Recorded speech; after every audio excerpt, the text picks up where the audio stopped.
Just hit the back arrow. And flexible space. We'll go ahead and call the school board meeting of Tuesday, August 16, 2016 to order. We begin each of our meetings with an invocation today, which will be led by Pastor Nathan Blackwell from the Cornerstone Family Church, followed by the Pledge of Allegiance, which I'll ask Dr. X to lead us in, and the National Anthem by Gina Marie Incandela from the School for the Arts, and with our mission statement read by Mike Allen and translation services by Daya. So if everybody would please silence your cell phones at this point and stand up. Pastor Blackwell. Thank you. I invite you to join me as I pray.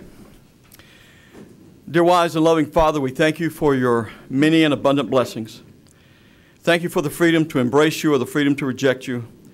Thank you for loving us even when we forget you and take your blessings for granted. Thank you for this wonderful country in which we live and all of the abundant resources and prosperity you have blessed us with. Lord, I ask you to bless our school board officials, all the teachers and employees who faithfully serve, and especially bless our students and all of their families. And since we're meeting now to conduct matters of business, I pray especially for this assembled group. I pray for our school board, Jay Wheeler, Kelvin Soto, Tim Wishire, Clarence Thacker, and Ricky Booth, as well as our superintendent, Deborah Pace. And Lord, I pray especially for all of the support staff that is here. I pray your richest blessings on them. I ask that you impart to everyone here a keen understanding of the true needs of the students of Osceola County, a personal resolve to graciously do what is right regardless of the cost, the ability to work together in harmony even when there is honest disagreement, and grant them a big dose of your wisdom to lead intelligently amid all the challenges and issues facing them. I pray for the agenda set before them today. I ask that you guide and direct this meeting so that it's full of grace and wisdom and productivity and respect for each other. And at the end of this meeting, may every word spoken and every action taken please you and benefit every student and family in Osceola County. I humbly ask all of this in your name. Amen. Amen.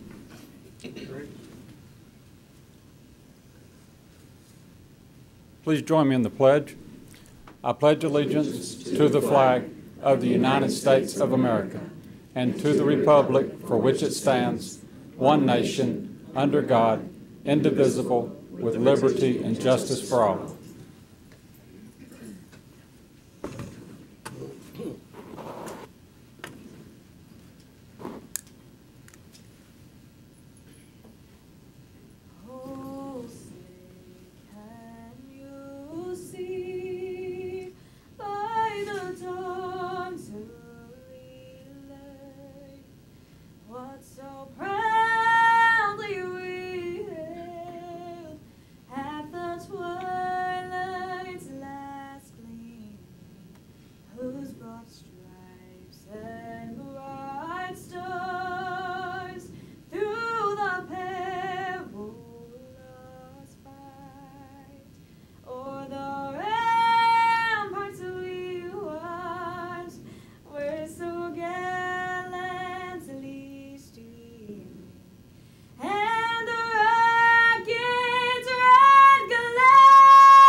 Be seated. You've got to follow that. Yeah, sorry. Great job. Great job. Great job. You've got a beautiful voice. Yes. The mission statement of Osceola County is inspiring all learners to reach their highest potential as responsible, productive citizens. Thank you. First time, by the way. I like the new. I like that. Great. Thank you. My name is Donna Medina. I'm here to provide translation services. Mi nombre es Dalia Medina. Estoy aquí para servir traducción. Gracias. Thank you, Dahlia. Bring us to a portion of meeting from comments from the board. Mr. Wheeler, do you have any? I happen to. Thank you so much, Mr. Chairman. First off, I want to recognize Celebration K-8 School, who had a trying summer with the road right in front of their school blocked up until just about the first day of school, and Mr. Blown and his staff did a great job with the open house, managing through a blocked road, so I appreciate that. Celebration High School did a great job with their open house. I was there for it. Your staff did a great job. Dr. Rasmussen, thank you so much. I want to recognize some people who typically don't get recognized also. Pam Ravel, Debbie Williams, and Tanya Culver they are administrative assistants here at the district office for the leadership team, and they juggle these board members when people aren't around. One will pick up the phone, the other will pick up the phone, and they are so good at their jobs, they make it look easy, and I just want to let you know how much we appreciate you all. And finally, I want to recognize, in case you didn't know, board, I'll just share this with you. I have been, for the last 2 years, the president of the Celebration High School Booster Club, in case you were not aware of that. In case you were not aware of it. And we've got, and to that end, we've got a new treasurer for the Booster Club, Judy Halperin. Judy used to run Little League for Celebration, and I've had a chance to work side by side with her. She is incredible. She's awesome. She's organized. She's professional. She's pleasant. She anticipates what's needed. And God bless her, she puts up with me. So I appreciate what she does and what she does for our kids. And she is the Celebration High School varsity and JV baseball mom extraordinaire. So we appreciate you, Judy, if you're watching this. And Mr. Chairman, that's what I've got. Mr. Soto? Yeah, well, I wasn't going to say anything, but I just, with your permission, Jay, I just want to add to something you said. I often get the comment from a lot of folks in the community about how well this board functions, and not just in reality and perception and everything else. I just like to say that Tanya, Pam, Dana, there's just so many people that really have a lot to do with how how well we're organized and informed, and they add to this team in a very integral way. And so I just wanted to make sure that that I recognize all the staff and how they help us be this great board that we are, and that's why I enjoy it so much. Thank you. All right. Just wanted to say that the open houses went great. I went to the one at St. Cloud Middle School and the one at Harmony Community School, but that's where my kids go. But they were both outstanding. So congratulations to Principal Shabini, Principal Davis. Board, I believe you all got this statement from our communications department about a local restaurant owner over in St. Cloud. Her name is Angie Redmond, and she put together she worked with some other local restaurants. She owns a Cobblestone Cafe. It's in downtown St. Cloud. If you want to go out and eat there, please do, because she organized a group of restaurants to feed all of our teachers. In mostly St. Cloud. She tried to get over into Kissimmee, but she did it so quick. I think she just did as much as she could, and it was amazing. I reached out to her personally. I know her husband very well, grew up with him, but I reached out to her and thanked her. And I want to do it tonight publicly. Thank you, Angie, and thank you to all those restaurants that stepped in. She was supposed to get me a list. We didn't get it in time, but I know there was about 10 or 12. It was a bunch, so thank you. One other thing, Leadership Orlando was here in Osceola County today. I had the chance to meet and talk with them, mainly about agriculture in Osceola County, but I always take the chance to talk about education in Osceola County as well. But wanted to welcome those folks to Osceola County. Glad that they come down and have an Osceola County Day. We do appreciate that. So thank you to the leaders and directors at Leadership Orlando. Chairman? Dr. Pace? Just wanted to say welcome back to all of our students and staff members. We've had a smooth opening of school, a few bumps in the road with transportation, but Mr. Wells and his team in transportation have been really working hard, along with Dana's office, to communicate to parents how we can get those kinds of things fixed. But I really am excited to see all of our students back and happy to start getting into schools. Chairman, I know I told you I didn't have anything, but I can't be outdone by Wheeler and Soto, so I want to thank every human being that's ever walked on this earth for all the amazing things. No, I'm kidding. I got one more. No, hold on. Booster Club Secretary Kim Glasscock at St. Cloud High School, Booster Club Secretary Jennifer Harris at Harmony High School. Thank you, guys. Okay. Thank you, Chairman. Let's move on to presentations. We have a grant check presentation. Let me get it. Okay. Come on. Board, we are truly honored tonight to bring to you the Central Florida Lodging Association. Mr. Tim Burdett, if you'd come forward. Tim is recognized, representing our CTE department. We're excited to let everybody know that the Central Florida Hospitality Association is awarding OHS's hospitality program $5,300 this year for a grant. Over the last 3 years, they've awarded Osceola High School $7,300. Ms. Dawes, who's representing that association, is here tonight. We'd like to invite her up and talk to us a little bit about that grant, Mr. Burdett, and then I'd like to get a picture with the superintendent and the board chair. So please come on up. Yes. We have the students here too. So go ahead and talk to us about it. Good evening, everyone. My name is Linnea Dawes. I'm with the Central Florida Hotel and Lodging Association here on behalf of our president and CEO, Richard Maladecki. I also have with us today one of our board members and executive committee members, Yetsia Pachinga of the Melia Suites Hotel and Celebration.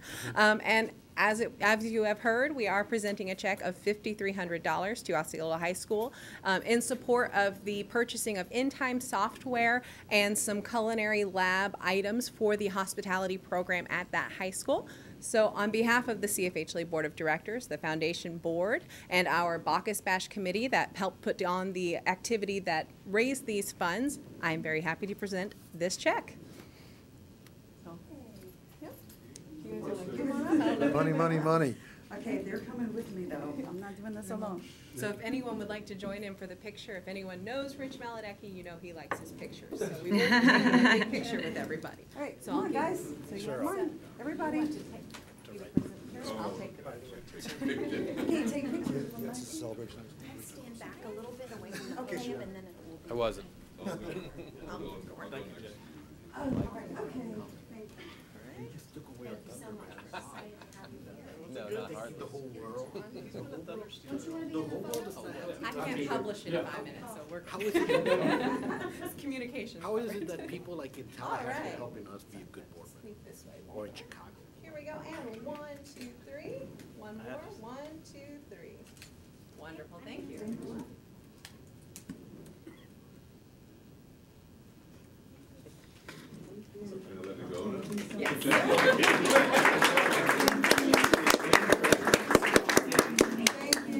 Thank you so much. To the association, on behalf of the school district, the teacher, and the principal there, we cannot thank you enough. It's opportunities like this that we're able to provide that little bit extra for our classrooms, and we certainly appreciate it. We called her on, right? She's coming back Thursday.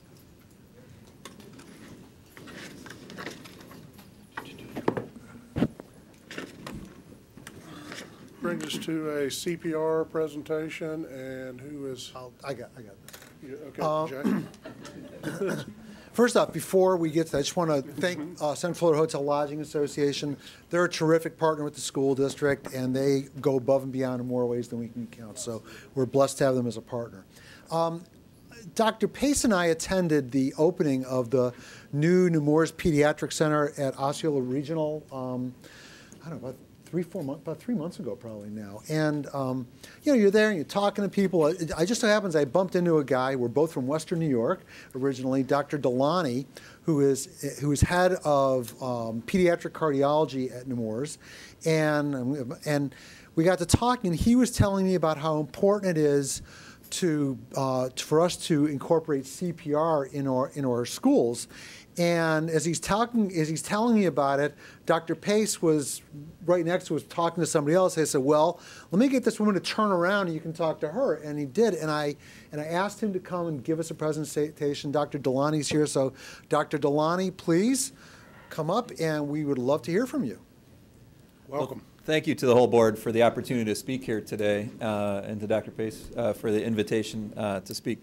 So in the next 5 to 10 minutes, I wanted to give you an overview of CPR education in high schools, both locally, statewide, and nationally currently, so that I can bring you up to date on where we're at with that, both from an American Heart perspective and just as a person who has students in high schools in the area. So get the next slide, please.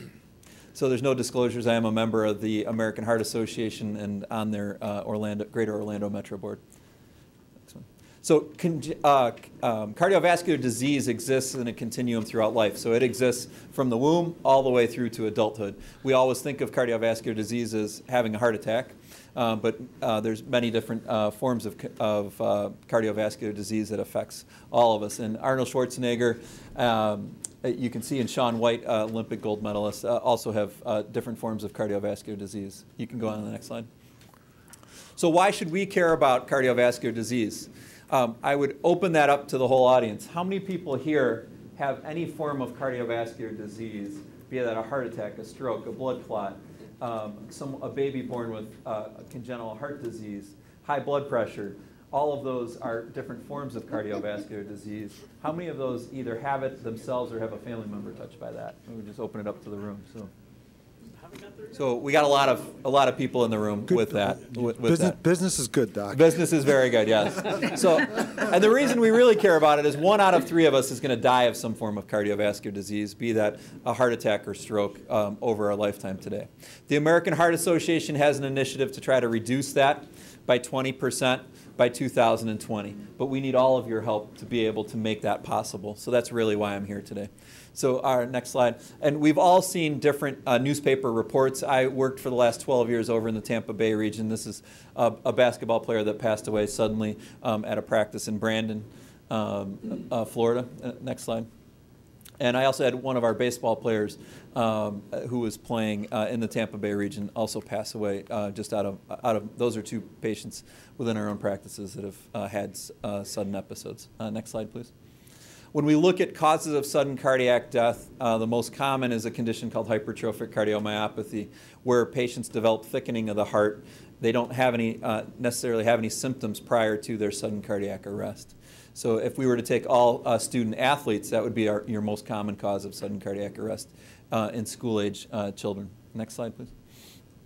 There's no national database of high school students, unfortunately. There's no mandatory reporting of these sudden cardiac arrests. There is, however, national reporting of all NCAA athletes. So when we look at NCAA athletes, if we go on to the next slide, those sports are listed out for us. So my vision's not perfect from here, but if we get a little closer.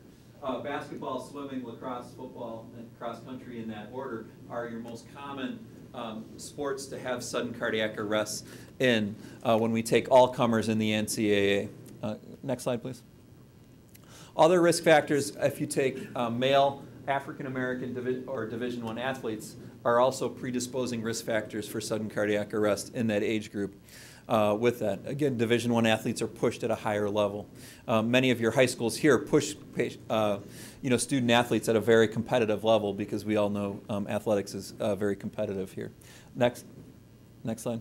Our ways to be able to prevent that are, number 1, prior to school participation in sports, we do our history and physical. Making sure that that's filled out is important. Some pediatricians are doing screening EKGs. It's not mandated on a regular basis. And then secondary prevention would be knowing where the AED is in schools and making sure that there's an AED at schools. And then also CPR, knowing how to perform CPR. If we go to the next slide.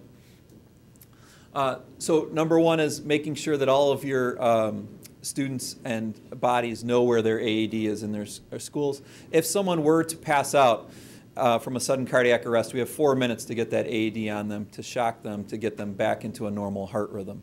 So making sure that that AED is not locked in a a room in the school, and making sure it's readily accessible in the case of an emergency is a vital part of all high schools. Next one. So CPR training, why should we care about that? Next slide. So let's just ask a couple of questions to the whole audience here. So if someone was to have an out-of-hospital cardiac arrest, where are we most likely to have that? 1 at school, 2 during physical activity, 3 in the bathroom, or 4 at home around family and friends? What do we think? At home. Right, D. It's going to be D. The next slide, please. So it's going to be at home around family and friends. So 80% of the time, if you have to perform CPR, you're going to be doing it at home around a family member or friend. So by giving these students CPR training, you're actually giving them a life skill that hopefully they can carry with them their whole life. Hopefully they never need to use it, but if they do, they're more likely to actually use it around a family member or friend. Next slide, please. So what's our survival rate of a cardiac arrest if we don't get CPR? And if we do get CPR? A, 10 to 40%, B, 20 to 80%, C, 30 to 70, or D, 50 to 90? D, I'll say. What do you guys think of students? Well, that's our students here. Pick one. C. Okay. Our correct answer is actually A. If you don't get CPR and you have a sudden cardiac arrest and someone just calls 911, your chance of surviving is less than 10% with that. Okay. With CPR, we can, make that 40% or even higher. So if we look at Seattle, Washington, they've had an aggressive CPR program, and they have defibrillators readily available in their community. That number is actually over 60% in the Seattle, Washington area. We hope to bring Orlando up to that area, the greater Orlando area up to that number over time by the CPR initiative. Next slide, please. We sit in a hotbed. One of the highest areas of cardiovascular disease is in the southeast United States. Next slide. And our survival rates, again, without CPR, are, again, 10% or less with that. Next slide. So every year in the United States, there's over 400,000 sudden cardiac arrests. And we want to make CPR is critical in that chain of command of improving on that number of survival. Next slide.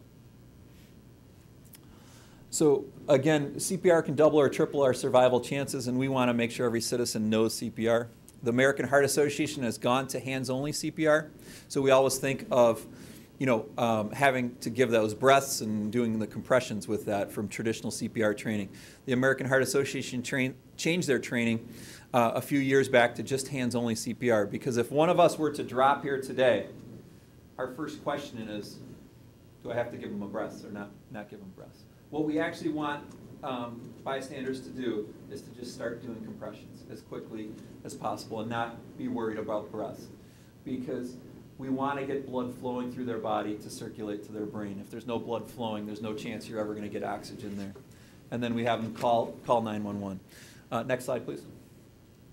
So when we look at our out-of-hospital cardiac arrest, what's the chance that if one of us were to drop here today, that we would actually get CPR in the greater Orlando area from a bystander?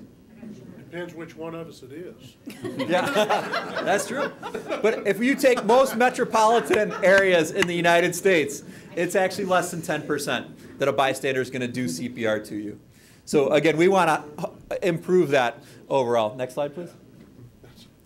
So the American Heart Association has been working with school districts locally to be able to provide these training kits to the schools to be able to use. So there is a grant in place for Osceola to be able to provide educational material available. So we'll find out about the extent of that grant. If you want to go to the next slide. So these kits have 10 mannequins in them. They actually have training videos and all the work that you would need to be able to perform a CPR class. We've also worked with the local fire rescue teams to be able to come into schools and do training sessions. Next slide, please. You can go all the way through it. So that's a picture of a mannequin.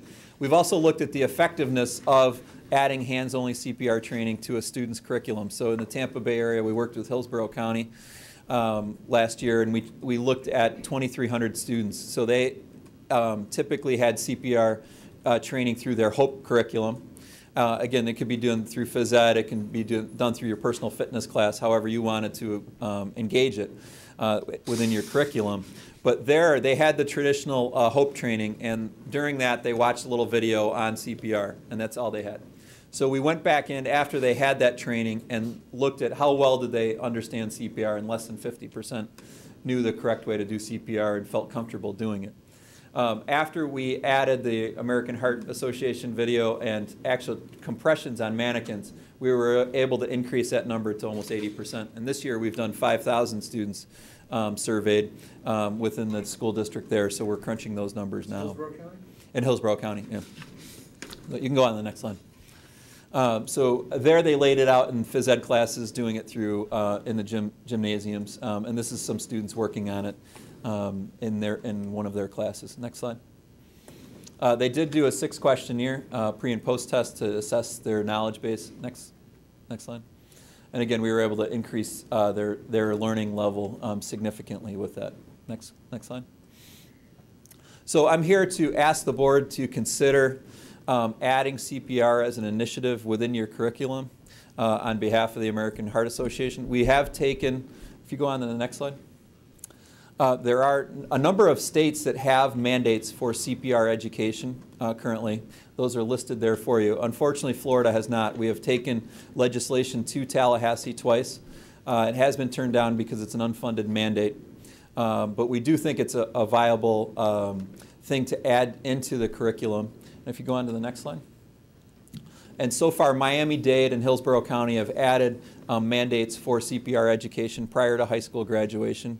Orange County is going to be voting in September on that, and we would ask Osceola County to consider adding that into the curriculum wherever it's sustainable and feasible, for the curriculum here. Dr. Delani. Yes. You'd help coach us through this and help coach us through how to get the grants so we can get the materials? We would. Yeah, we would. No, we would be able to do that. And you would? Yes. Okay.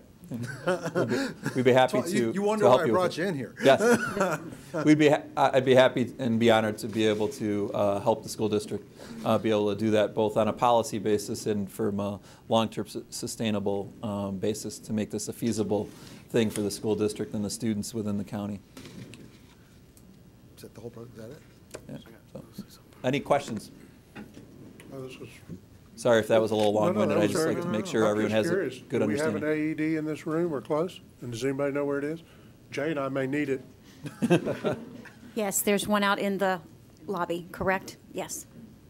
Who knows how to use it?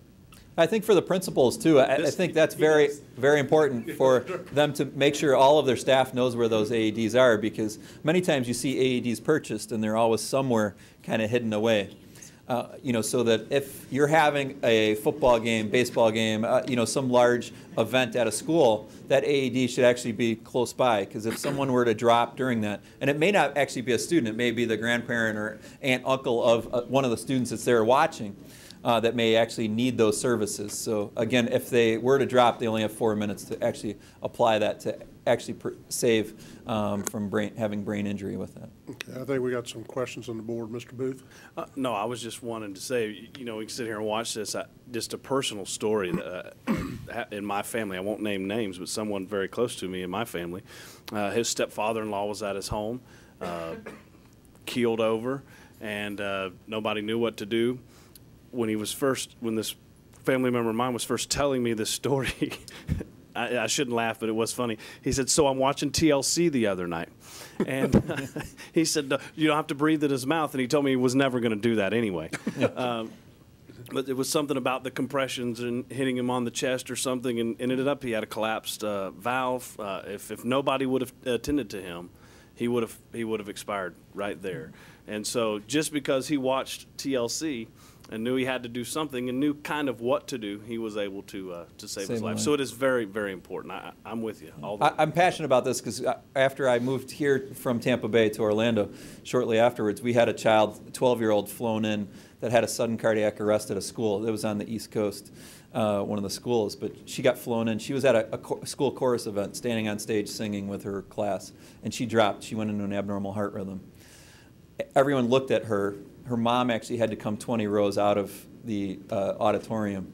up onto stage, and she started CPR on this child. Had she not done that, her baby would have died that day. Having people be able to respond quickly, I think, is vital. Thank you for being here. No, thank you for Mr. inviting me. I Weishaupt? appreciate it. Yeah, thank you for being here. And I think it was about just over a year ago, Belinda Kirkgard serves on the board of directors, or did, and her and I had a conversation, and I discussed this with the superintendent. I had a number of conversations with some of the folks up in Tallahassee about these kits and whether or not we'd be able to do them. My memory is that it was just cost prohibitive, as well as there was a time component that we need to deal with as well, and what it would mean inside of curriculum. I simply say that to say that I'm glad that it's coming. I'm glad that it's coming back before us tonight for consideration. Mr. Wheeler, I appreciate, and Dr. Pace and Doctor for bringing it back up. The costs associated with the kits, I remember being one of the barriers that Superintendent Luciano and I had looked at and discussed.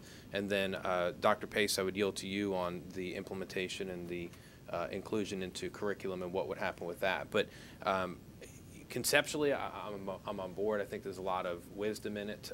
I appreciate the presentation. You did an outstanding job of talking about the importance of this.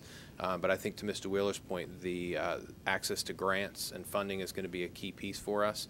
And then Superintendent, I'll need at some point, not necessarily tonight, but at some point from conversation with you about how we go about incorporating this into our curriculum.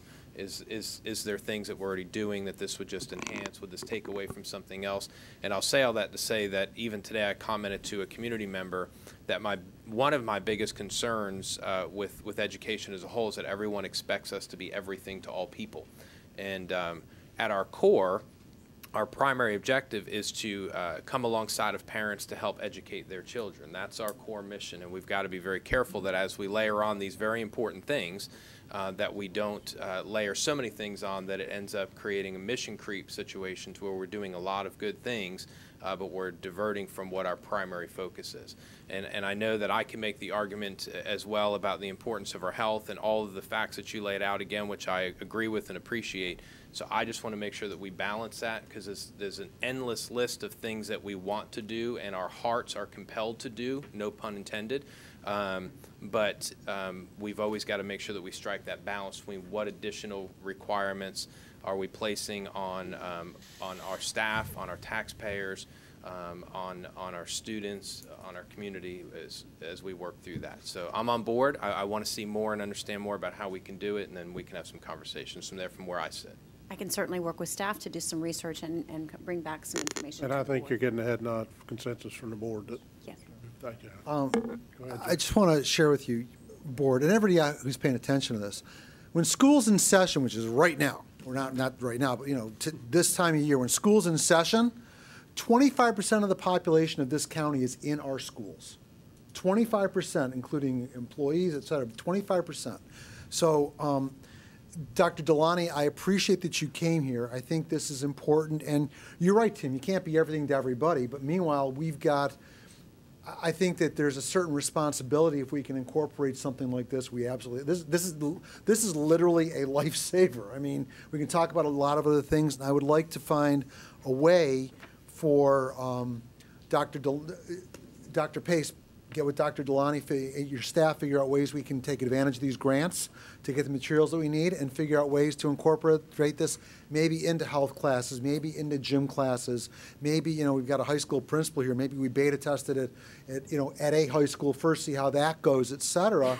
But, I can't see, other than maybe there's an expense portion that's unknown, I don't know the downsides to this. I mean, nothing's 100% positive. So, Dr. Delani, I appreciate you coming. Dr. Pace, I don't know about the rest of it, but I would encourage you and your staff we got a guy here on the American Heart Association board who says he's going to try to, he'd work with us to help us get the grants to get the material. Seems pretty good to me. So let's see if we can find a way to make this work. Dr. Delani, I assume everybody here's got you. I assume we have your contact information? Yep. Good. Thank you for being here, and any questions we can answer for you? No, I appreciate your time, and Don't go yet. I hope the presentation was well received, and we don't hope you would consider. We don't get a cardiologist in front of us too often. So, thank you. I got Mr. Weishaupt and then Mr. Phelps. Actually, my light's for Mr. Phelps. So. Oh, okay. Mr. Phelps. Thank you. Dr. Delani, thank you for being here tonight. Just so the board is aware, we already have written a grant through the American Heart Association We are asking for 13 kits. I don't know how we'll fare in that, but that grant is out there, and hopefully we'll hear in the next couple of weeks whether or not we were granted the 13 kits. I know that Mandy Kraft, our supervisor for health services, she's also been working on this as well to try and recruit some folks to donate. I think she's been successful in getting a handful of kits, but we obviously still need some additional ones. We're already working towards trying to get it into our HOPE classes, although it's not a mandate from the board at this point, but we are trying to see what we can do to get it into some of our HOPE classes or in our PE classes. We were just looking to get the donation of the kits to make that happen. So we will continue our quest to get the kits, and hopefully we'll be successful in getting the grant. I look forward to working with you. Can you get us a grant for all the kits we need? Well, the hope is to do that, so that's the ask. The ask is in for that. Okay, I mean, good, great, thank you. Thank you. Thanks, Dr. Delon. Thank you. Thank you. Doctor, I just want to make sure that none of my comments were misunderstood. I genuinely appreciate you being here and very much appreciate the information you provided, and I hope that nothing I said communicated anything to the contrary. So I want you to leave knowing that I'm grateful and appreciative. I'm looking forward to figuring this out. Yeah, and we want to make sure it's long-term sustainable too for the school district, and not just a one-off program. Sure. This really needs to be a long-term sustainable thing if we want to improve on the 10% CPR rate for the greater Orlando area. So we want to really welcome to the community. Higher. Thank you, Doctor. Thank you. Thank you, Dr. Loney. Dr. Pace, any appointments or transfers? I do have one additional appointment to bring before the board. I'd like to invite Melanie Stefanowicz to come to the podium. Board, as you know, at our last meeting, I asked and received permission from you to shift the responsibilities of Belinda Pinkston from her role in CTE Adult Ed and Post-Secondary over to support learning in our Exceptional Student Ed program, leaving us with a vacancy. And fortunately, Melanie Stefanowicz has risen to the top for this particular recommendation as our new Executive Director of Secondary and Post-Secondary Career and Technical Education. We had the opportunity to speak with Melanie a few weeks ago when we were interviewing for the Principal of TICO positions. I was really excited with her passion, enthusiasm, and also the history of work that she has performed in Monroe County, serving in a very similar role. Had the opportunity to speak with her superintendent, who absolutely agreed that she has vision and drive to move things forward. She's held the following positions in her career: a facilitator and instruction for the Project Champions program for the Anne Arundel County Public School System, a teacher at Broadneck Senior High School, teacher at Key West High School, 9th grade center coordinator at Key West High School, International Baccalaureate coordinator at Key West High School, academic data coach and testing coordinator at Key West High School, and currently serves as the Director of Adult, Alternative, and Secondary Career Education for Monroe County School District. She received her bachelor's degree in communications and theater from Goucher College in Maryland, a master's degree from Notre Dame of Maryland, a certificate of educational leadership from Florida State University, and a certificate in administration of adult education from Florida Atlantic University. So it's my recommendation that we move forward with an appointment of Melanie Stefanowicz to our Executive Director position. Moved. Second. I have a motion by Mr. Booth and a second by Mr. Wheeler to approve. Board, any discussion? Hearing none. All those in favor signify by saying aye. Aye. Opposed, like sign. Motion carries 5-0. Congratulations. Thank you very much. Thank you. I look forward to making the transition. Dr. Pace is very excited about you coming, so if she's excited, I'm excited, and we're looking forward to big things from you. Well, Doctor, out of moving from Key West to Central Florida. I was just going to say, I'm willing to leave the keys, so. Well, you get more. You get a lot more house for your money here. That's definitely true. Thank you. I look forward to it. Thank you. Good luck to you. Welcome. Thank you. Is that it, Dr. Pace? That's it. Mr. Boyd, I've not forgotten about you, but one more thing. We've got one person wishing to address the board, Ms. Jackson. If you'd like to do that, and then we will recess and have the workshop on rules. April Jackson, 722 Malbert Street, Kissimmee, President of Osceola County Education Association. And just so you know, the doctor left, OCEA provides first aid CPR training 5 or 6 times during the year for the employees, regardless of their membership. We provide it for anyone that wants to take the training. And back in the 90s, when John Bell oversaw the department, I don't remember what it was called, we do have mannequins for CPR somewhere in the district that were purchased then. So we do have the materials, and I have access to them as well. What I wanted to talk tonight is start of school went pretty smooth. Some of our classes are very large. I have one of my members at Gateway that has 50 students enrolled in his classes. He teaches math. He's a little stressed. I told him, hold on. It'll be leveled out. It'll be fixed. But what I really wanted to talk about, and I'm probably going to anger a few people, is when I was looking through the school board packet and there was, under facilities, a $1,296,000 item about the drainage on Celebration's football field. I support athletics 100%. But I had 4 phone calls this week from teachers whose air conditionings aren't working in their classrooms. One of his teachers told me it was 86 degrees in her classroom. We got to prioritize, guys. I know that the football field needs fixed. I've been there. I know. It's sometimes a swamp. But we have to prioritize what's more important. Student stations, where they're in the classroom all day long, in 86-degree classrooms, or a football field. Yes, you know, the football field helps some of our students get wonderful scholarships to college, helps them be successful in school. But it bothered me greatly to see that dollar amount when I was told by a district-level employee that they couldn't replace the air conditioning units at a school because there wasn't enough money.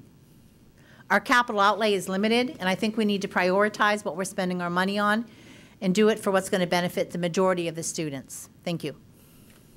Thank you, Ms. Jackson. And at this point, Board, we're going to recess the regular meeting and call to order the public hearing on proposed revision to the school board rules. I will turn it over to Mr. Boyd. Yes, sir. Thank you. Good evening, Board and Superintendent Pace. Today, we bring to you the proposed changes for the school board rules, and we would be asking for the opportunity for the public hearing and then also for your decision and action on these changes tonight.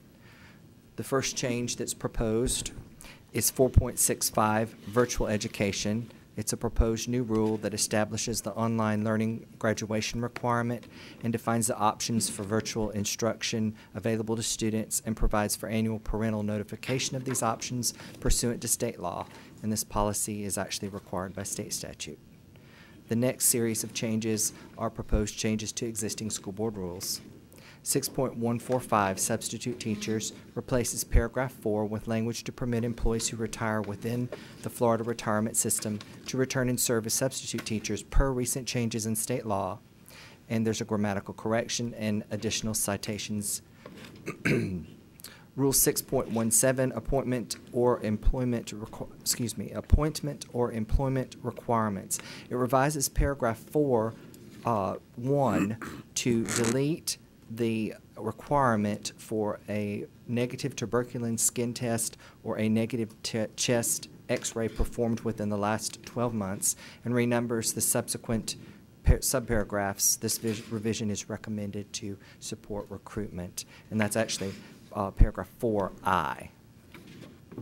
Rule 6.27, professional ethics, revises paragraph 1 to update the title of the state rule as principles of professional conduct for the education profession in Florida and deletes the references because the rule was repealed and changes the citations accordingly with the rule being renumbered. This revision is necessary.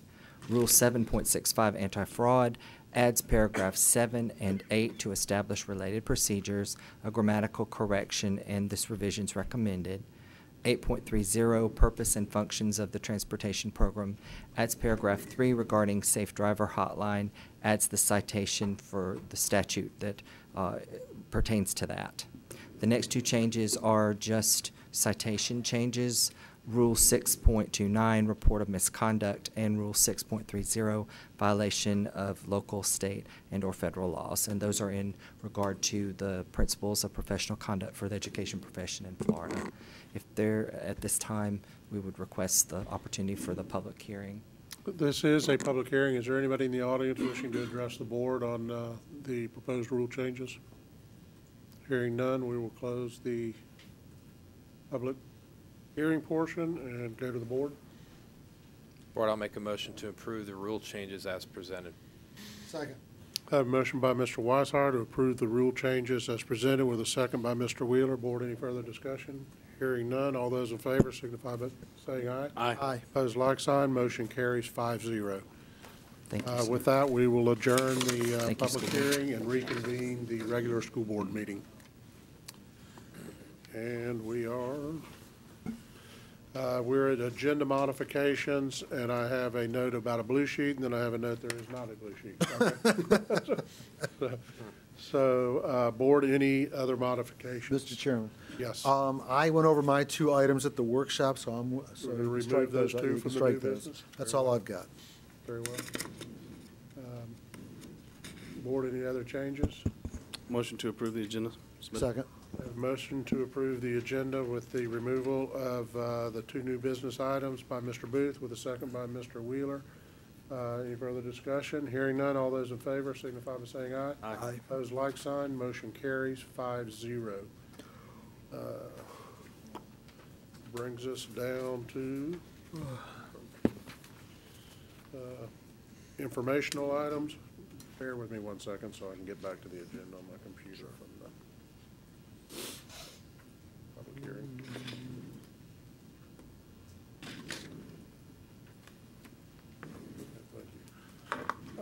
The memorandum of understanding between the Early Learning Coalition and school district. Is there anything there other than the information in our packet? The information is in your packet. I'm Okay. prepared to answer any questions, as is Dr. Respis. Okay. Does anybody board, anybody have any questions on that? Nope. I believe we're okay, Dr. Respis. Updating the board on the Center for Employee Health. Mr. DeBoer, are you going to take that? Yes.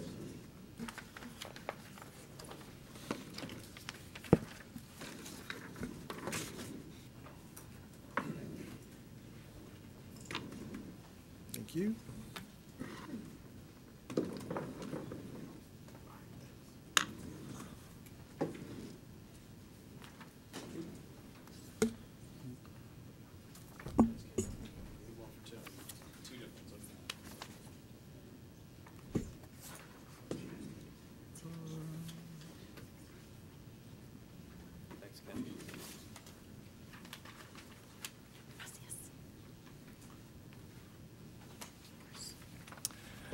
All right. Just have an update on the Center for Employee Health, similar to what you've seen the last couple of several weeks. This is the first time we're doing it on a monthly basis, so this is actually for the month of July. The last report you saw was for the first 90 days of from April 25th through the end of June. Just as a reminder, or kind of give you some perspective here, the June numbers weren't exactly this, but it was close to 2,600 patients that had been seen in that first 9-week period, with about 1,300 that were actually first-time visitors.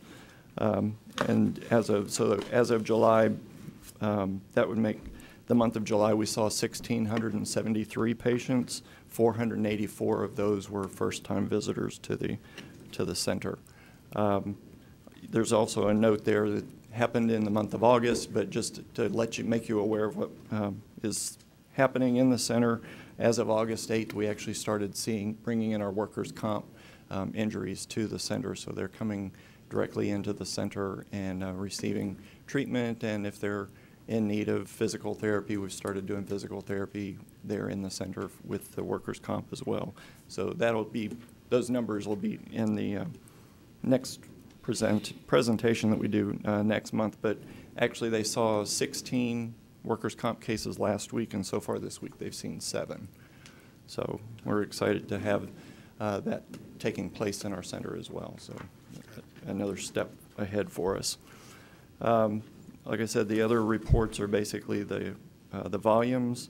You can see for the month of July, we were during the week of the 4th of July, of course, they were closed on the 4th of July, so that made that week a little bit shorter. So we saw just right at 300 or around 300 patients that week, in the neighborhood of 350 for the next 2 weeks. And the last week, it was just short of 350 total patients that we were seeing. The next couple of sheets are the responses to the patient surveys. the week of the 25th through the 30th, they were reaching their goal of 90% being in the marking the highest points for each of their questions being a 5, and then also you can see there for that first week in August they've reached it as well, and then on the next one they've exceeded the 95% goal in all areas for that last 2 weeks, also in the responses. And then you can see actually the numbers on that last page are the numbers and responses to each of those questions that are posed in that 5-question survey that they do as the patients are leaving the center. Board, any questions on that? Yeah. Mr. Weishaupt? Thank you. Ken, on the patient volumes, where the yellow for nutrition, is that like consultative and preventative? Is that what that is? Yes. People coming in to get nutrition? We have a nutritionist that's on staff, so physicians are referring them in the center for nutritional counseling, and if they have a physician out in the community that refers them, they can come in and they are seen by the physician in the center as well, but then they're given the referral into the nutritionist as well, yes. And then as far as our overall wellness initiative, I'm imagining we want to see that section continue to increase because the idea is getting ahead of the curve, right? Correct. Mm-hmm. Okay. And then the large orange section being urgent care, is that what we had anticipated with regard to utilization, that the primary focus would be urgent care as opposed to primary care? Are we tracking along with expectations in that regard? Is it out of line? I think is your urgent care, before you answer it, just one more piece to it, is the urgent care what we would consider emergency room visits in the past? Is that the same thing or not? Not necessarily. It's just it's a person that is sick this morning and would like to get in to see the physician, or the doctor that day, if possible. So that they didn't plan it out. Not all of those are right. Okay. Okay. Well, that changes my question. Good clarification. That was it for me on this. Board, anybody else? Any questions? Just briefly, I've got a couple other things. I just wanted, since I had a couple of minutes with you.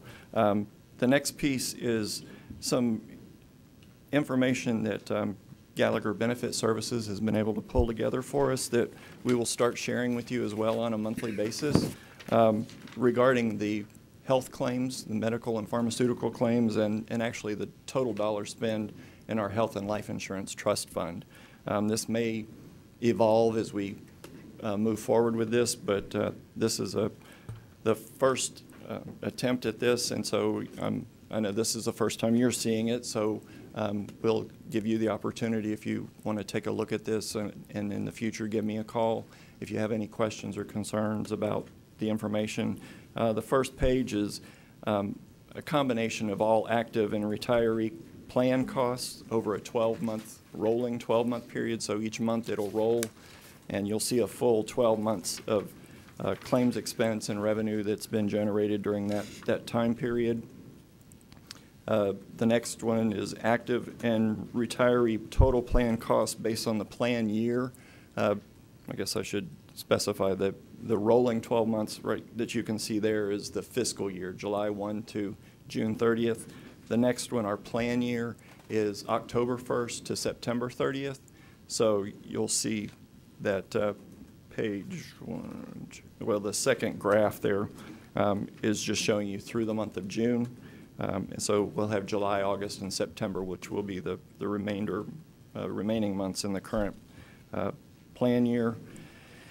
And then the next one is active enrollees or active employees for the plan year period also. And then the last one there is retirees that are enrolled in one of our active health plans. So those are the under 65 retirees as well as the over 65 retirees that are still remaining in our health plan. So like I said, that'll be information that we'll be sharing with you on a monthly basis, just so you can have a better idea of what's going on with our health plan costs. Just on the first page very quickly, Ken? On the, pardon me? The rolling 12 months, Yes, sir. just two numbers, the total plan cost of $53,419,000 versus the total revenue of 51. Mhm. If I do assume that mean we reduced our trust fund by that much? Yes, sir. Mr. Weishauer, I'm sorry. I didn't mean to jump No, from you didn't. You're fine. If I can, Board, I actually want to go back just to the earlier presentation, just for a quick follow-up question. Mr. DeBoard, on the survey results regarding the weights, I don't know if we adjust the survey or not, but I think that there's a distinction we may need to make in wait time as far as lobby wait as opposed to exam room wait. And I'm not saying we need to do anything completely different, but I think there is a distinction in that and how quickly people are being processed initially when they come through and how satisfied they would be with that initial, what we would normally refer to as wait time, as opposed to when they're actually processed, weight, temperature, all those type of things, blood pressure, so on and so forth, and then exam room wait time before they actually get to see their nurse or their physician or whatever. I'd be interested in knowing the difference between those two going forward. And again, you don't have to break it out for me. I don't even know if the rest of the board agrees with me or not, but I know that there could be a pretty significant distinction between those two things. So I just want to make sure when I'm looking at this, I really know what I'm looking at. And I don't want to overcomplicate, but I've got another piece to that, which is the wait time for somebody with an appointment versus the wait time of somebody who shows up. A walk-in. If I'm looking at that orange tier, I think it is. Right. Even if they haven't they called at 7 in the morning and went in. Right. I think it's reasonable to assume they would have a little longer wait time than somebody who made an appointment 2 weeks ago. Yeah, and understanding the expectation, absolutely. Yeah. I know that the initial intake lobby wait is from everything that I've understood is going amazing. Exam room wait may be a little bit of a different scenario, so I want to understand those pieces. Okay. I will ask and see what we can find out, what kind of details we can get on that. The last thing I wanted to ask you or bring to your attention as well is at the last meeting, we had the presentation from the FSRBC, which was the retiree group that you asked us to have a focus group with some retirees and kind of discuss their program with them. I wanted to just let you know that we did have that meeting. I had invited 6. And it hadn't rained for weeks, and all of a sudden that afternoon we got this deluge, and so I'm thinking, but I did have 4 show up, so that was good. I was pleased with that. And there was a little bit of method with my madness of who I chose. So I had asked for 2 people that are currently over 65 that are not participating in our current Cigna surround plan or the alternative. They're still enrolled. They're one of the 30 that are still enrolled in our active plans. One of them was a over 65 retiree that had chosen to move to the Cigna surround plan. And then the 4th person that showed up was actually a 64-year-old that will turn 65 in the next 6 or 8 months. And I thought that person, because a lot of times we hear that it's just, that whole process is just so confusing, it would, they just decide to stay on our health plan because they just don't know where to even start. So I thought that might be a good perspective to hear from that person as well. They were all very pleased with the program that Mr. Robinson and Mr. Ford presented. They basically did the same presentation for that group that they had given to you and answered all their questions. They were, like I said, they were all very, supportive of moving forward with these offerings.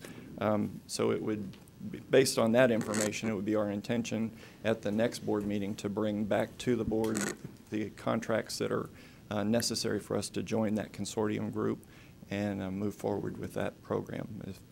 If that's, unless there's some other concern or question that the board would have. It sounds like if the employees or retirees are good with it, seems like a good idea.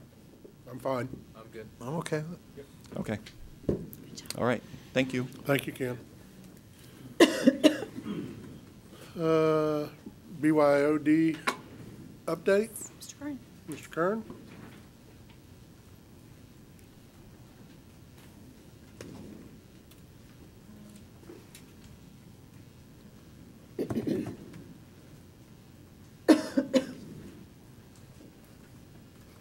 Good evening, Board and Superintendent. You asked for an update on where we are with our BYOD, or Bring Your Own Device, in the school district. Can you go next slide? I'm pleased to tell you that all but 6 of our schools are Bring Your Own Device capable. The 6 schools are elementary schools that we have pending E-rate applications that we're hoping will be approved this fall, and we can implement this in those schools in the spring. Next slide. Our current average daily usage is 5,000 devices. The maximum daily usage was 5,277. So that's actual phones that kids are bringing in and accessing the internet, which is filtered and allows them to do different things. Next, please. I want to talk a little bit about our wired capabilities. As you can see on the slide, we have 11 schools that are at Cat 6. That's the physical wiring in the building. Cat 6 is rated up to 10 gigabytes per second. The ones that are in yellow, we have 17 schools that are at Cat 5e, which are rated at 1 gigabytes per second. Those are both acceptable. The ones in the red, where we have 19 schools, they're only capable of going for 100 megabytes. So what does that mean? What is the cost on those? The average cost for an elementary school to upgrade that would be around $85,000. A middle school around $91,000, and a high school around $125,000. Next slide, please. Switches. 25 schools, we have switches that are at 100 megabytes. At 23 schools, we have the switches that are at 1 gigabyte. We have an active E-rate application to replace 6 of those schools, which is being reviewed this fall, and will hopefully be approved, and we can implement it in the schools in the spring. Is this a limiting factor then, if we've got Cat 6 cable, if this can't run as fast, is this going to slow everything? It's the limiting factor? Yes, sir. So And it will. If we have 6, if we got 5E and it's a 1 gigabyte, we're at least in sync. Right. So at some point, when you have enough... Is the point then to go to whatever it is that does 10 or 11 gigabytes, so we're using the speed? If not, why are we using the Cat 6 cable, I guess? Well, as we increase the bandwidth to the internet, you're going to have the capability of going up to that speed. And if you're limited to 100 megabyte, that's all you're going to get, and that's shared throughout the school. No, I got that. But Okay. I guess my question is, are the ones where we're going from 100 megabytes to 1 gigabyte, are they in schools that have Cat 5e cable or schools that have Cat 6 cable? It's currently a mix. So if we got Cat 6, I guess. We're limiting. Why are we not putting, are there switches that are that fast, that would be as fast as the cabling or not? They're Or not is that a huge currently. cost difference? Well, currently, we don't have any that would go to 10 gigabyte. But as we progress and we start replacing these schools that are only at 100 megabyte, and we get them up to a gig or 10 gig, then the speed will increase. May I? Yeah, go ahead. Okay. Maybe you asked it a different way. So I think the question and the concern really is, and you may be getting there in the presentation, what is our priority list so that we don't have all of the capacity coming into the building, but yet a bottleneck with the hardware that we're utilizing to then spread that data service out throughout the facility? I think that's really what you're getting at. Yes. And you may have this in the latter part of your presentation, what's the priority going forward, but I think that's ultimately what we're trying to figure out. I think right now the priority is the switches, Okay, so that's that part. because those are E-ratable, and we get E-rate funds to pay for those. We don't currently get E-rate funds to pay for cabling. So that would have to be something that the board decided to approve funding to actually replace those wires. Right. Is there a 10 gigabyte switch that exists? I don't know. Russell? You understand my question? If we're Yes, going sir, I to do. Why are we not going to the 10 if it exists so we can run in a school that's got the cabling? Okay, the way that this currently works is, well, the 100 meg cabling within the schools is definitely bad. The Cat 6 is going to future-proof you. You don't want to be 10 years down the road and still looking at all the schools that have the 5E. and installing 5E into the current schools where you're upgrading to the CAT. Once you're in there and you're doing the renovations, you might as well go to the newest standard. Got that. So why don't we take the switches to the newest standard? I guess that's. Well, the switches we will too. They don't have the 10 gig to the endpoint device yet, to the endpoint computers. They do have 10 gig and 40 gig uplinks between switches so that they communicate faster throughout the schools, which takes all of your machines, takes them to one switch, and then progresses it through the data center and to the network. Does that help? Yes. Okay. But if I may, to Mr. Weishire's point, it really does become a matter of priorities with the current limited funding sources that we have for this kind of capital technology investment. It's something that we are working toward. Okay, so that's the presentation I had. That's the status of our network. Now I thought we would bring up some students from St. Cloud High School to actually show you how they use the Bring Your Own Device network. Sure. Okay. Kind of slow.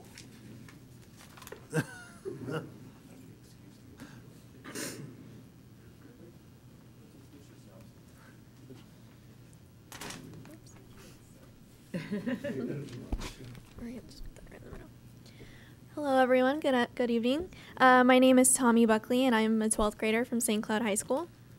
I'm Vincent Thomas. I'm a 10th grader from St. Cloud High School. Today, we are here to discuss how we've been using BYOD in the classrooms. At the end, we will be presenting suggestions on how to extend and expand the use of BYOD to the next level. Last school year, we used our devices in classes. It opened so many doors for us as artists and students. Being able to use Office 360 was very exciting for me, and I'm sure for everyone at St. Cloud and any high school, I'm sure in Osceola County. We were able to organize our classwork using calendars, folders, and things like that. There are also numerous of apps that have been used by teachers and students to better communicate the classroom. There are also tools such as calculators that are right at our fingertips, so they're available to use for everyone. As a student, I know that taking notes is a very big thing for a class. Instead of writing long notes on the board, we can simply take a picture of them, and that's that. We can actually listen to the teacher as she's talking and teaching. There's some information that we might miss as she's talking. I personally know this. She might say something really important that's on a test, and we didn't catch it because we were too busy writing what she had on the board. So having our devices in the classroom also makes it extremely helpful for research that's on the spot, especially when you're not able to, especially when we don't have enough desktops for every student in the classroom. We can also download apps and helpful programs such as flashcards, QR codes, and even apps that are specifically used to study, such as Quizlet and Socrative. Sorry, I'm going too fast. We also use OneNote, iCloud storage, and OneDrive that are all internet-based strategies already placed by the Osceola schools for us students. We're able to use that for projects, notes, and classroom content at any time. So it makes a lot of things easier for us. However, we cannot access those in the classroom unless we're able to have our own device with us.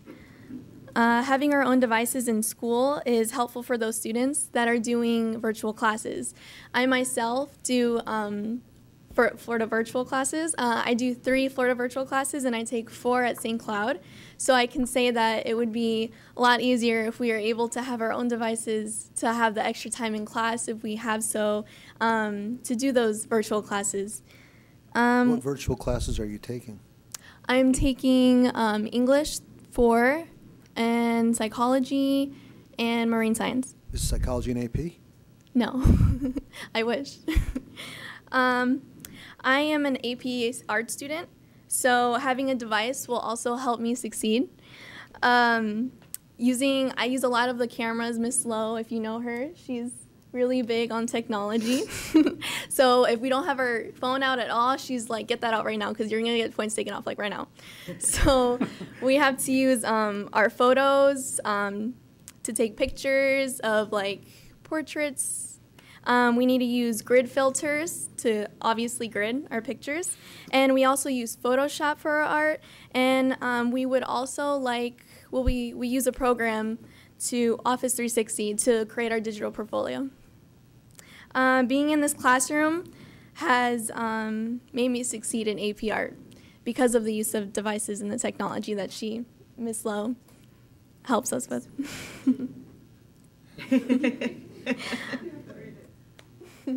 This has made me ready to tackle AP art for this year.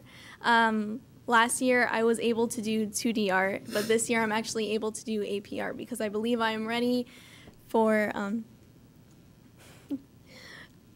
to be a college student, let's say. Thank you. Well, to add on to what she was saying about the usage in Ms. Lowe's class, when I first transferred into St. Cloud High School, which from a school up back in Polk County, where if you use technology, it was taken and sent straight up to the office. Entering her class was weird because everybody was on their phone. And I mean, it helps create a more comfortable feeling since we are a technology generation. And it's also extremely useful because the art class I was in before hers, I was failing, and I ended it with an A in her class. So it is a useful tool. But we can also understand the reluctance of adults to allow us to use technology in their classrooms. With the general concept that teens will be on Snapchat, Facebook, texting, or just even playing games on their phones, we believe that we have come up with a way of addressing this issue. We would like to propose that we educate the students on digital citizenship. With the experience I had last year with iAdvocate, I have learned technology should be in the classrooms because we are a technology age and that it is used in everyday parts of our life. We are proposing a group of us go through a similar type of training that we got at iAdvocate. We would be getting this training hopefully from the green shirts, the best that this county has to offer. Through the green shirts, we hope to hold a technology conference to gain a better digital education. So our knowledge may be passed on to our fellow students, so that way we can better use our devices and social media to aid us in school. Nicely done. Thank you. Say one more thing. These guys are, if you notice their blue shirts, they were part of the iSchool initiative that we did last year as part of the strategic plan. It was through students at St. Cloud High School that volunteered for this, and Joella's class. Thank you very much, Joella. And we're going to be having a meeting this week, and they are our advocates that are students that are going to help with this throughout our district. And I offered them earlier, hey, I may have a position in the green shirt department down the road, and they are definitely advocates and just explaining to you those things. So I'll pass it back to you. Thank you so much for listening. Are there any questions you would like to ask? I don't have any questions, but I just, oh, no, go ahead. Any comments? Well, my only comment is great job and thank you for being here. We genuinely appreciate it. You guys did an outstanding job, and I'm sure every board member either would have said that or was planning to say that. So we're grateful for that. I have some other questions related to the presentation we'll get to when the time's appropriate, but great job, students. All right, thank you so much. Yeah, I just want to say thank you as well, and staff, anytime you can bring students up, especially awesome students like these two to present to us. I know I appreciate it. Very so thank impressive. you. Y'all did a great job. Thank you so much. Mr. Wheeler? You two, you did a wonderful job, but I do have a question for both of you. What other classes besides Miss Lowe, and I've known Miss Lowe a long time, you don't know how lucky you are to have her for a teacher, but besides Miss Lowe, what other classes are using BYOD in a similar way? Well, many classes. Some teachers are obviously not too confident of the idea of BYOD. Okay. But some teachers, like history teachers, I know my Okay. history last year, he let us download like Edmodo. What history class was that? I'm sorry? What history class was that? It was, I believe, is U.S. history. AP or just regular? Just regular. Okay. He was really big on Edmodo and the reminders. I don't know if you've ever heard of those. Sure. So yeah, he's really big on that. Okay. Also, do you have an example?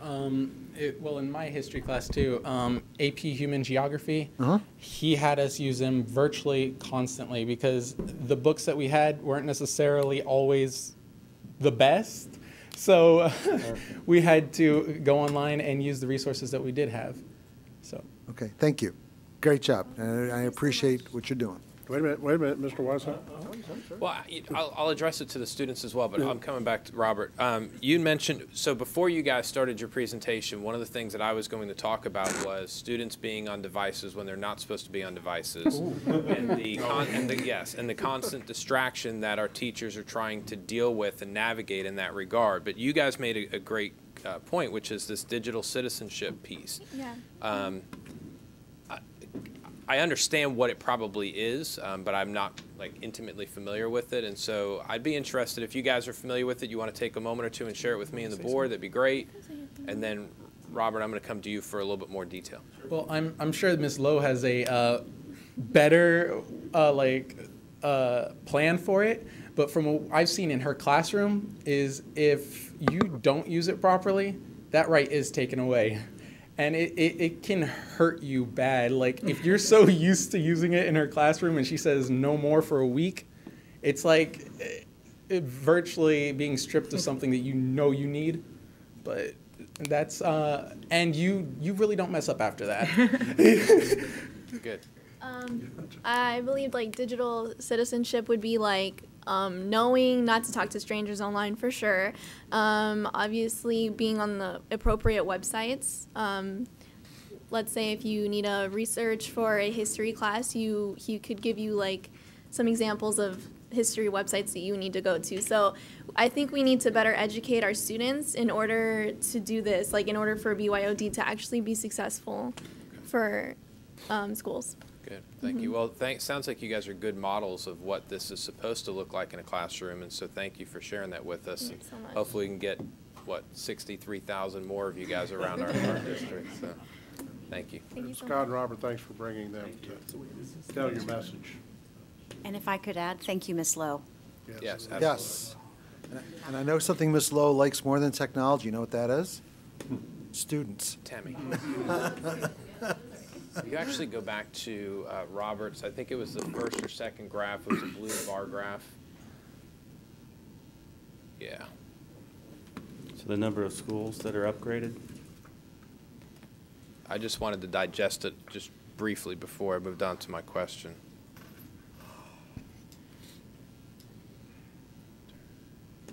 Okay. I just didn't get a chance to digest that enough.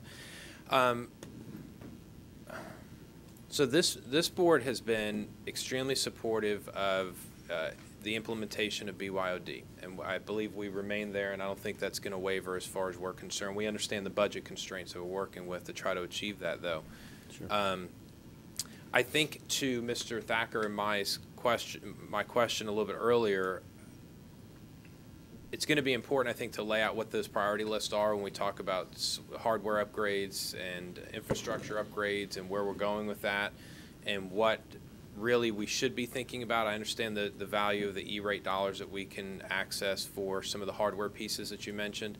But I think, too, for me to understand a little bit better of where we are and where we're going, I'll want to see maybe some of those priority lists of where your department's going to lay that out. And when we feel, I know we'll never get there because as soon as we catch up with, you know, Cat 6, and then we're going to need Cat 8 or whatever the next great thing is going to be. I know, but I just figured I'd leap a little further. Sometimes they skip. But I do want to see some type of priority list of where we're going with that and how you guys are working through that process. The other part really goes back to what I was alluding to with the students, and again, it was going to be part of my comments anyway. I've heard from a number of educators throughout the community that as great as having access to technology and mobile devices on our campus really are, there's also a number of challenges that come with that as well. And as the students pointed out, and as we know, we are in a digital age. I'm young enough to fully embrace it. You hear that? Why are you looking at me Yeah. like that? I'm young No, enough. you're looking at Jay. I was looking at Kelvin. I don't know. Whoever I was wants looking to, at me. Whoever wants to own it. So it's great. We want it. We need to keep moving in that direction. Everything we just talked about on our future campuses and what we want to do. But I also think it's important that we think through, and we try to build some good parameters in place and put some rules in place of how we're going to deal with it. I know we can't fix everything. Human behavior still is in control of what happens. But I am concerned about the lack of focus sometimes that takes place on our campus when teachers are trying to teach and students are sneaking on and doing whatever app they're doing. I won't even try to pretend that I know all of them. So I just want to make sure that we're really thinking that through, and from a curriculum standpoint, as great as it is and as wonderful as technology can be for us, we also know that there's some really poor consequences that come from it outside of education. I mean, you walk in a restaurant, no one at the dinner table is talking, they're all on their phones doing things as opposed to communing and spending time together. The societal issues that continue to exist as we continue to learn to adapt to technology. But in context with our schools, I'd like to understand how we can continue to evolve and develop our processes to make sure that teachers are really seeing them and utilizing them as tools and not necessarily distractions to quality education. We've got to make sure we have that balance. And I know we all know that. I know I'm preaching to the choir, but I wouldn't be doing my job if I didn't bring it up, because it is in the back of my mind as an overarching concern. So. No, I would agree with you. I mean, that's... Mind if I address that just a second? We have 3 guys within our department that are going to be going out within some of the classrooms as well, and they're going to be maybe modeling with some of the teachers as well of how to get that blended with that instruction. So I agree with you 100%. We're kind of trying to focus on what we can do instead of can't, and I understand your security and safety, and that's what these gentlemen are starting to do, is they're going to step up with the teachers, and they're going to be working on that instruction and trying to make sure that they bring that citizenship. And these students, as you saw, are going to be great advocates for that, and they're going to try to spread this. They're even going to be bringing in freshmen within the school this year to bring them in, so this program will continue to grow and they can start to spread this to the other schools. Right. And I know, not to belabor the point, but I understand that, I don't agree with it, but I understand that we're in a different time now. I think about when I was in school, which wasn't that long ago. I'm still hanging on to that idea. It was okay to not. No, it was okay not to be in communication with my parents during school, and now I know that the mindset has shifted to where parents are like, no, my student will have their phone and they will have it on and they will have a. You know, with all due respect, parents, I think that's a little over the top. I really do, and I say that even as a parent. You know, when kids are in school, they're there to learn, and it's okay to be disconnected from the World Wide Web and even cell and text communication while they're in the classroom. So I know that there's that challenge and that balance. I just want to make sure that as much as we embed technology in what we're doing, which I am all in for, that we also figure out how we can strike those balances, as well as communicating to all of our stakeholders the importance of saying to their student, no, you don't need to call me and text me during the day. Focus on learning, focus on what you're at school to do, and you know what? You'll have the other 2/3 of the day to be home or asleep or whatever with me, and you're only in school for 7.5 hours. Use the time wisely. So I've made my point. It's just a concern for me. Sure. You know, and we like the idea of our students being on our network, because when they're on our network, we're filtering them. So we're keeping them away from some of these bad places that they could go to if they turned on their data plan. Yep. So, you know, it's an added safety measure. Classroom management, I mean, that's always a concern. But we'll continue training the users and emphasizing that there is appropriate usage and there's inappropriate usage. And, you know, going back to what the students said, it is a personal responsibility that they need to learn and understand that it's not appropriate to be doing this at these times. And I've been in classrooms where I've seen them where they have timeout areas where, okay, for the next 5 minutes you can use your device to do this, and then you need to turn it off. And in 35 minutes we'll let you get back on, and then you can do some research, or you can go into this other area. So there are varying degrees where teachers do exercise an effective control of that technology and really integrate it well. Dr. Pace, to what extent are we getting feedback from some of our teachers at all levels? Because it doesn't just happen in high schools or middle schools, it's in elementary as well. getting feedback on some of best practices or some of the things that they're observing, or maybe some recommendations that we can be looking at district-wide that maybe they're doing in their own classroom that we could then take and adapt across the district. Are we seeking any of that feedback, getting any of it now, or no? Mr. Clark, I'm going to defer to you to decide, are we doing some formal survey work on these types of things? We've not done a formal survey, but the three gentlemen that I have are going to the schools, and we actually, as we're doing walkthroughs within classrooms to see those that are using it, I can give you an example. There's one classroom in a middle school that had students actually putting their cell phones when they came in class into a shoe holder to take attendance, so that way they knew the device wasn't there. So there are some that are trying to find those ways of how can I have them on it when they need it, when I'm not. We're seeing some of those, but we've not done formal survey, but that is one of the areas that we're going to address as we continue to move on.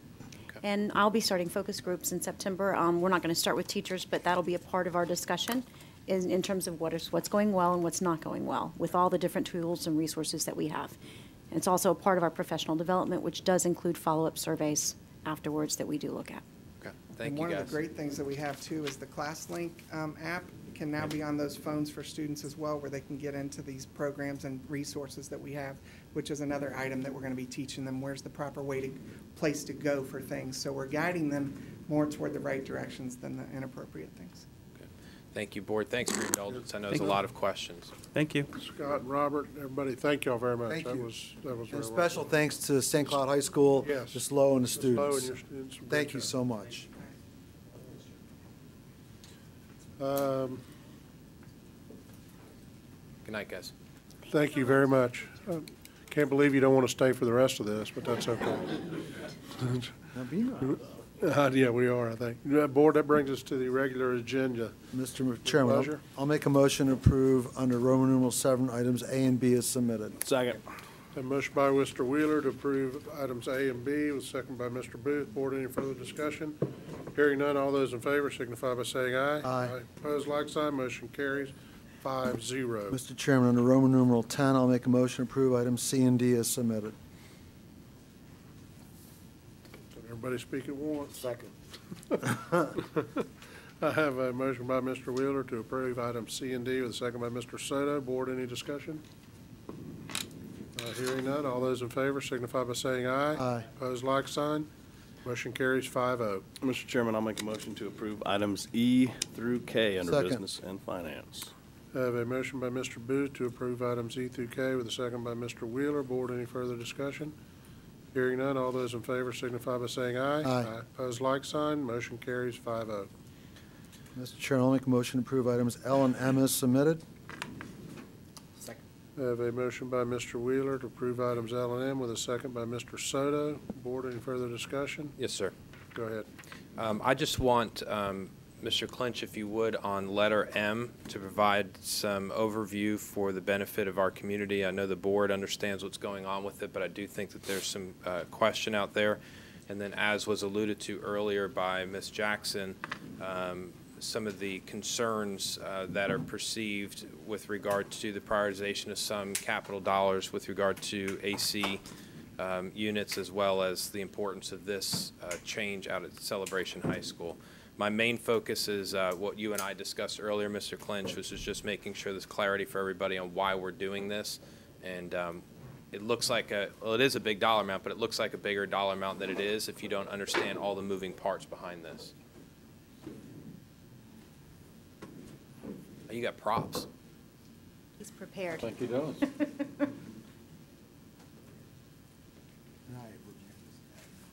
Yeah.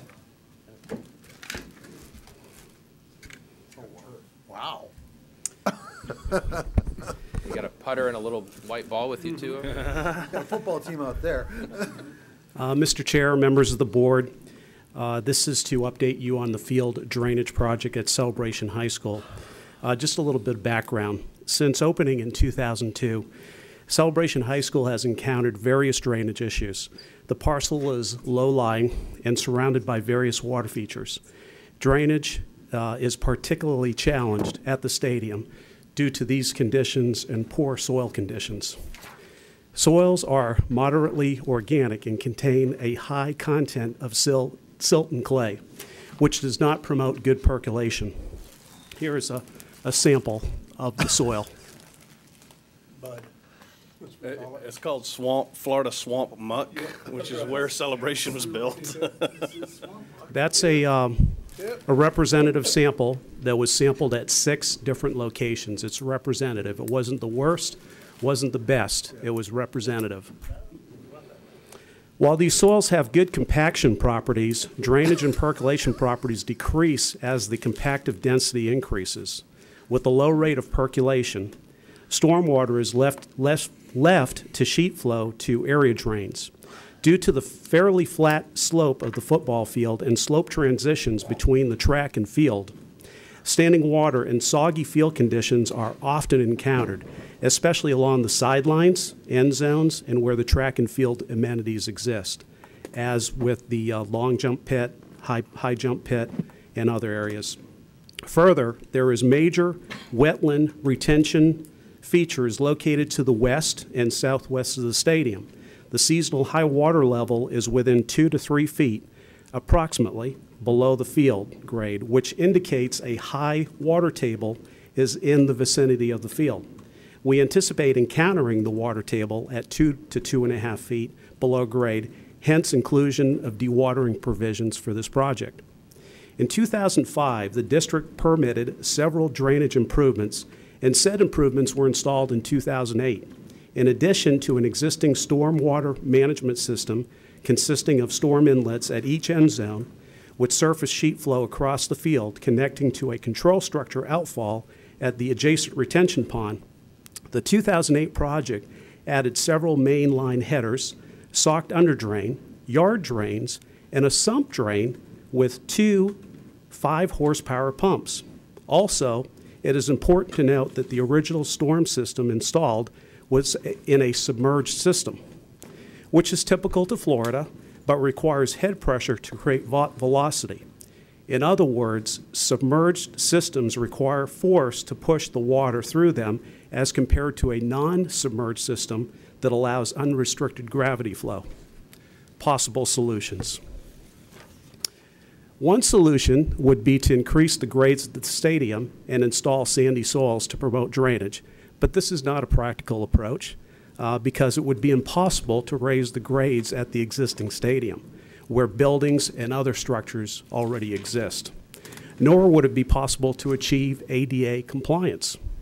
Raising grades at the stadium and installing sandy soils should have been considered during the original stadium construction. Another solution would be to remove poor draining soils and replace with a system that would promote high rates of drainage. This is the solution that is being recommended by our civil engineer of record. The solution.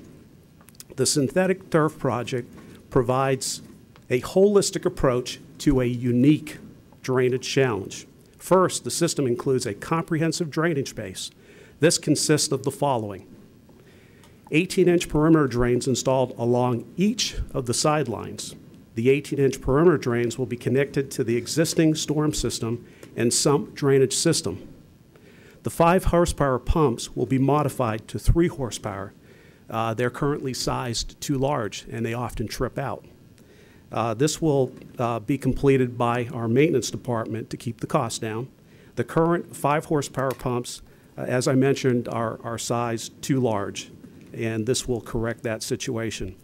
Also, a 1 by 12-inch horizontal under-drain pipes installed in a chevron pattern at 20-foot centers across the entire field. That's a total of 14 of these lines installed crossing the field. The 1 by 2 horizontal drains will be installed in a chevron pattern, as I mentioned, or a herringbone pattern. And in addition, they will be connected to the 18-inch perimeter drains covered with geotextile before installing a 6-inch section of 57 stone. The 6-inch section of 57 stone will be topped with a 2-inch section of 89 stone. Finally, the synthetic turf will be installed over a laser-graded 89 stone substrate. The field will have a 0.5% slope, which is compliant with Florida high school athletic standards. Due to concerns with the base bid field turf XMF-57 synthetic turf, this GMP includes an upgraded Revolution 360-57 cool turf with cool play infill. And I'd like to show you those samples. Sure. This is the base bid synthetic turf. As you can see, the crumb rubber is exposed, and it has a much darker appearance. That's got the little rubber piece of it. This is the upgraded cool turf with cool play infill. Okay. Cool. And as you can see, the color is much lighter than the base bid. Is this there? We're doing this? We're doing this. We're doing this. Is this what they have at Citrus Bowl now? Yes, it is. Camping World Stadium. The cool play infill is a 3-layer system. The bottom, sand; the middle, sand rubber mixture; and the top, extruded cork composite. The cool play infill adds $43,000. If the cool play infill is added at a later date, the cost is $62,000, as the crumb rubber has to be vacuumed from the field and new cool play infill applied, and added $19,000. The cool turf and cool play infill addresses several concerns as follows. One concern expressed has to do with the higher temperatures. Cool turf claims to lower surface temperatures by as much as 35 degrees Fahrenheit. And there's been several recent articles where surface temperatures have been recorded as high as 170 degrees at other Central Florida applications with the base turf that's in the box. Another concern is student exposure to crumb rubber, and these are carcinogens. It's ground up tires used for the crumb rubber. The 3-layer system encapsulates the crumb rubber infill, so there's no exposure to the crumb rubber. In addition, the cool play infill better absorbs shock, increasing safety and playability. Cost. The direct project costs are comprised of the synthetic turf system and the underdrain system. The synthetic turf system alone is $484,500. The underdrain system is $637,341 for the total project cost of $1,296,606. Let's look at the simple payback. For the underdrain system, again, is to solve a unique drainage issue. It's something that is being recommended by our civil engineer of record to solve this unique drainage issue. We are, in turn, taking the opportunity to provide turf atop this drainage solution. That cost is $484,500, as I mentioned. We spend about $60,000 a year annually in maintenance costs. So therefore, the simple payback is 8 years. Though the warranty for the product is 8 years, the expected life for the turf is 10 years. So we get some mileage with the turf in terms of operational cost and maintenance costs. The $60,000 average annual cost includes mowing, fertilizers, insecticides, watering, and miscellaneous sod repair. This does not include reseeding the field, which is typical every 6 to 8 years. So we believe that $60,000 cost is very conservative. Schedule. Issuance of a construction notice to proceed is anticipated on August 22nd, excuse me. With an 87-day construction period, the project's substantial completion is November 16, 2016, at which time the field would reopen for school operations and would resume all the activities that are typical at the high school: football, soccer, lacrosse, track and field, marching band, and PE classes. Mr. Chair, I would be happy to answer any questions. Mr. Weiser. Well, first of all, you did really well for just winging that. I know. That's impressed. Great job, and thank you. And I know that you and I spoke about this prior to the meeting because I wanted to make sure that I had had all of my information in line. And I understand, too, that a lot of times people don't understand the complexities that are going into some of these decisions and the pathway that we take as a district to get there. And I know that I had some individuals saying to me, well, hey, how did Celebration get a turf field? We want a turf field. And they don't understand that this is everything that you just laid out. It's not just saying, can we put in a turf field somewhere, but it's dealing with a very unique and very expensive correction that needs to be made to one of our campuses. There's another piece as well that actually the superintendent and I briefly mentioned, which is there's a benefit with physical education as well. And I think that's something that people may not be thinking about. Just so you know, and board, just so you're aware, I'm in favor of this. I intend to vote in favor of it, but I felt like there's been enough questions about it, at least to me, that I needed to allow the community at large to understand the rationale behind what we were doing. I think you did an absolutely wonderful job, as usual, about laying everything out and making sure people understand. And the reality of it is it's expensive, and we understand it's expensive. But running, millions of square feet of facilities across this community is expensive. Running high-quality athletic and academic programs across this county is expensive. And there's simply no way around that. So I applaud the work that you've done. I understand you've put a lot of effort, and Clyde, I know you did as well, in leading up to this, this presentation this evening. So I'm prepared to vote on this, and then I have one follow-up that's indirectly related to this that I'll be glad to visit. Chairman, how would you like me to proceed? Would you like to do the vote? Mr. Booth, let him, he's got a question first. Well, I wanted to say thank you to the staff for, I know you guys took a lot of time, like a lot of energy to research this, Clyde, and to come up with a solution. I mean, if you're old Florida crackers, you understand swamps like we do, Clyde. You understand the situation that we're dealing with, so thank you. Yes. I guess my question is, will we be able to also fix air conditioners and put in field turf? We have plans moving forward for that with our capital renewal approach, absolutely, and we recognize that as being a very important need. In fact, we're looking at several approaches now. One includes ESCO, which is an energy services company, where we would pay for those improvements through the savings.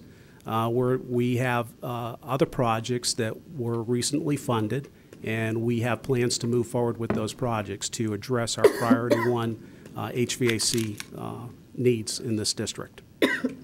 The issue at the school that Ms. Jackson made reference to has been corrected. We did have an issue. We did have some problems, but it's been taken care of. Just one comment on that whole thing, as long as we're on it, because I had it on my notes for a minute from now anyway, but back to customer service, and when the answer is we don't have money to fix your AC, there's certain things that are critical to functioning, and I think in Florida in August, AC's working is one of them, and I find it hard to believe we don't have the money to fix it. It's already been fixed, so clearly it was there. So once again, our messaging was not reality, and it stirred up a lot as opposed to thinking about what we're saying and what the delivery was. So I just want to throw that out there. Tim's on first, and then okay. You're on second. Okay, I'm good with that. Chairman, you said what I was going to say perfectly, so I'll yield that point. I guess my question was, this is all moving forward now. So what is Celebration doing regarding their field until November? Yeah, I was going to ask. I don't want to hear from the booster chairman or president or whatever. Principal's here. I know. Well, that's why I looked. If the booster chairman was here, it'd be perfect. Yeah, that's why I actually looked that way. I mean, how are you guys dealing with that? Well, the project construction NTP will be on August 22nd, so the project has not started yet. This is coming before you tonight to approve the GMP. Once we start the work, we take away the stadium. We've met with the booster club at the school, and they have made provisions to have their games elsewhere. Okay. And they also have the practice field that they're using for their practices. Not the ideal situation, but the school is working through it. Okay. You good? Yeah. Okay. I figured there was accommodations made, but football season's coming. We're all excited, and so that's concerning, but I understand. Okay. I just want to, great presentation. The one thing that Mr. Clinch didn't address that this also fixes is the fire ant problem. On that field, we got fire ants like you can't believe, which sometimes works in our favor on the football team because we know where they are. but it does remedy that also. So good presentation. Thank you. Hey, Mark. Thank you. All right, Board, we have a motion on the floor by Mr. Wheeler, and please help me. I don't remember his second. A second by Mr. Soto. Any further discussion? Hearing none, all those in favor signify by saying aye. Aye. Opposed, like sign. Motion carries 5-0. New business items were removed. Superintendent, any further questions or comments? Just as a reminder, last Friday in the board update, I included for your review a potential scope of marketing RFP. Remember, we have talked about looking for additional sources of revenue. A marketing program is one of those things that we've discussed at a board at a workshop. Dana and her team have worked very closely with Stacy and her team to put together a proposed scope of work. So I just would ask if you have any feedback on that to go ahead and be thinking of that sometime this week, because we're hoping to get this out on the streets perhaps even next week. And also, I am scheduled to begin the second step of my superintendent's training as a part of our Goal 5 initiative next week in Tampa, Wednesday, Thursday, Friday, all paid for by FADS, but through Eckerd College. And I look forward to that opportunity to have a 360 review, work through some goal setting, and continue to grow as your superintendent. I've got a feeling that you could probably do the training. Mr. Brown, it's good to see you here. Do you have any comments, requests for special meetings to keep us late? No. No executive session tonight or request. Okay. An update is Wednesday last week we heard a lawsuit was coming where we were going to be dragged into Leon County, and we got the lawsuit Thursday morning, had to hunt around to get a copy of it, and we haven't been served. Actually, we just got served. Today. And we already had a hearing in Tallahassee. We were able to participate by phone on Friday afternoon, last Friday. And we're really situated differently. It arises out of the opt-out from the FSA testing and the combination of how third graders who can't pass the FSA or pass an alternative assessment that's legally authorized, that consists of the SAT-10 and which I believe is the Iowa. It's the Iowa standardized test. But is the SAT-10? I believe there are two separate ones. Some districts choose one or the other. Thank you. And we use the SAT-10, I believe. Correct. We use the SAT-10. Yeah, and so our student, we have one student, Fernando has 7, other counties like Orange have 2, different numbers of kids. We're all dragged into Tallahassee, and we're going to not participate. We're going to figure out, I don't want to get into too much detail here, but there are ways for us to get out of it, and we're going to do that because our student took the assessment, the FSA, and failed it. And then and we're finding this out, day by day as we get there. And then he took a portfolio assessment, and he didn't achieve mastery there. And then per agreement with the judge from last week, Dr. Pace facilitated, and the principal facilitated him to take the portfolio assessment a second time, which is what we offered to the judge, and most of the other districts did too. Highlands, they were particularly adamant that kid had to take a test in their county and fail before he could take the portfolio because they just have a different approach. So that the student withdrew in response. He just withdrew from school. So now I think the case is moot, and we have a lot of procedural stuff to do, but I don't think we get to the merits in our case. Mr. Weiser? I did want to just say, Mr. Boyd, we love your rules so much that we've requested them to be on our tablets at all times. So really, Tanya, my thanks is to you. At our last board meeting, I had requested that. It's here, and I want to say thank you and acknowledge that it was taken care of. So thank you. Thank you very much. Mr. Brown, that conclude? That was it. I just want to make you aware. If anyone wants to talk to me about it, please call or email. Board, if there's nothing else, Superintendent, we will stand adjourned. Thank you.